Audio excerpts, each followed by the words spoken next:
ვერაფრის გაკეთება ვერ მოვასწარი, ისე ერთი ხელით მომკიდა და მეორე ხელით 3-4-5 ჯერ არ ვიცი რამდენჯერ ჩამარტყა ცხვირში. ბარბარე როკიტა სასტიკი ანგარიშწორების მსხვერპლი გუშინ გვიანღამით საკუთარ საცხოვრებელ სახლთან გახდა. პროევროპული აქციის მონაწილეს ახალგაზრდა მამაკაცმა ჯერ სიტყვიერი შეურაცხყოფა მიაყენა, შემდეგ ფიზიკურად გაუსწორდა. კრაკოფის მეპატრონე შველას ითხოვდა, თუმცა დახმარების ნაცვლად მოძალადე მამაკაცს ახლოს მყოფებმა გაქცევის საშუალება მისცეს. ბარბარეს ცხვირის მოტეხილობა აქვს. მას სასწრაფო გადაუდებელი ოპერაცია ესაჭიროება. გინება რომ დაიწყოს ნამდვილად ჩვენ მივედით მაგასთან რომ კითხოთ რა ხდება, იმიტომ რომ ვიდექით დავხევით 10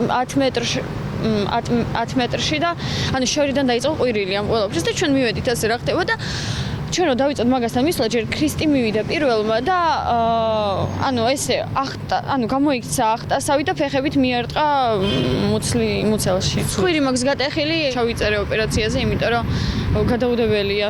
რო არ შემიხორცდეს ისე როგორც გამიტეხა. კრაკოფის დამფუძნებელი გოგონები 28 ნოემბრიდან დღემდე აქციის მონაწილეებს უსაწყებლოდ უზიარებდნენ ყავას და ჩაის. ამით დაამახსოვრეს თავი მომიტინგეებს ახალგაზრდებმა. თავად დარწმუნებულები არიან, რომ თავდასხმის მოტივი სწორედ პროევროპულ აქციებში მათი აქტიური ჩართულობა იყო. ბარბარესთან ერთად ფიზიკური დაპირისპირების დროს დაშავდა კომპანიის კიდევ ერთი მფლობელი ქრისტინე პირველი. სიტყვიერი შეურაცხყოფა მოგვაყენა. რაზეც მე ვუთხარი რომ მეთქი ისაგინებ და ამაზე პირდაპირ წიხლი ჩამარტყა მუცელში. მე სახეში მომხდა და ხრწილი მაქვს მოტეხილი კველის. და კიდე რა დაზიანება? მუცელში მაქვს ჩარტყა, ელენთის დაჟეჟილობა მაქვს. დავეწიე ამ ბიჭს და მე უკვე 5 ადამიანმა დამაკავა და ამის ეუბნებოდნენ რომ გაიქეცი. გავდა დაგეგმი?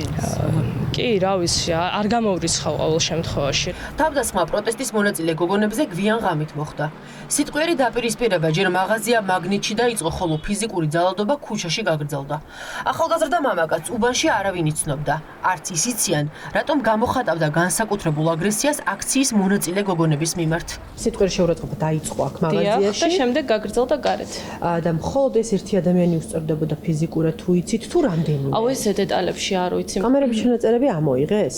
კი, პოლიციამ ამოიღო. და გამოიკითხა ვინმე ან მოლარეები იყო? ყველა გამოიკითხა აბსოლუტურად. ის ბიჭი არის დამნაშავე მაგ ყველაფერში, იმიტომ რომ იმ ბიჭმა დაიწყო. ესე თქვაც გინება, მე ამ გოგომაც შეუტრიალა ენა და მე უკვე პირველი იმ ბიჭმა დაარტყა ამ გოგონებს და მე რაც დავინახე მარტო იყო. და უკვე რომ მივდიოდი ესე თქვათ დასახმარებლად და რაღაც მე სოდა იშალნენ და შინაგან საქმეთა სამინისტრომ ძალადობაში ბრალდებული ერთი პირი უკვე დააკავა. საგამოძიებო მოქმედებები ამ დრომდე მიმდინარეობს. დღეს თითქმის მთელი დღის განმავლობაში იკითხებოდნენ დაზარალებული გოგონები. მათ ჩაუტარდათ სამედიცინო ექსპერტიზა, რომელსაც შემდეგ საქმეს დაურთავენ. ახლა ადვოკატი ელოდება დაზარალებული სტატუსის მინიჭებასაც, რაც დაცვის მხარეს საქმის მასალებზე წვდომის შესაძლებლობასაც მისცემს. ჩატარდა ორივე მოწმის, ჯერჯერობით მოწმის სტატუსის სარგებლობენ ეს გოგონები, ორივე მოწმის გამოკითხვა, ველოდებით დღეს ან უახლოეს დღეებში როგორ დაზარალებული სტატუსიც ექნებათ ამ ადამიანებს. საქმეში წარმოდგენილი იქნება უკვე გაცემული სხვადასხვა სამედიცინო დოკუმენტაცია, ასევე ჩანიშნული არის სამედიცინო ექსპერტიზა. სასტიკი ანგარიშწორების მსხვერპლი გოგონების დასახმარებლად ჯგუფ დაიტოვეს დამფუძნებელმა სოციალურ ქსელში მოქალაქეებს დახმარების თხოვნით მიმართა. ილია ღლონტმა ანგარიშის ნომერი გამოაქვეყნა. ყველას, ვისაც სურდა რომ დაზარალებულ გოგონებს დახმარებოდნენ, ფული გამოქვეყნებულ ანგარიშზე ჩარიცხეს.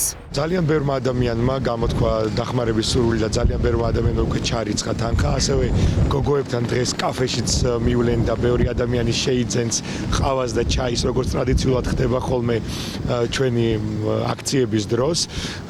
ძალიან დიდი გამოხმაურება მოყვა ზოგადად ამ ამბავზე მთელ ისტორიას, რომელიც გოგოებს გადახდათ, იმიტომ რომ ჩვენ ხვდებით რამდენად მძიმე ვითარებაში გვიწევს თითოეულ აქტივისტ, თითოეულ ადამიანს, ვინც ამ პროტესტში მონაწილეობს და ეხმარება მათ ამ პროტესტს ზოგადად ძალიან რთულ ვითარებაში გვიწევს აქტივობა და მოქმედება. შინაგან საქმეთა სამინისტრომ მომხდარ ფაქტზე გამოძიება ძალადობის მუხლით დაიწყო. გამოძიება ამ დრომდე მიმდინარეობს, იკითხებიან მოწმეები. და არ არის გამორიცხული, რომ საგამოძიებო უწყება თანამზრახველების კვალზეც გავიდეს.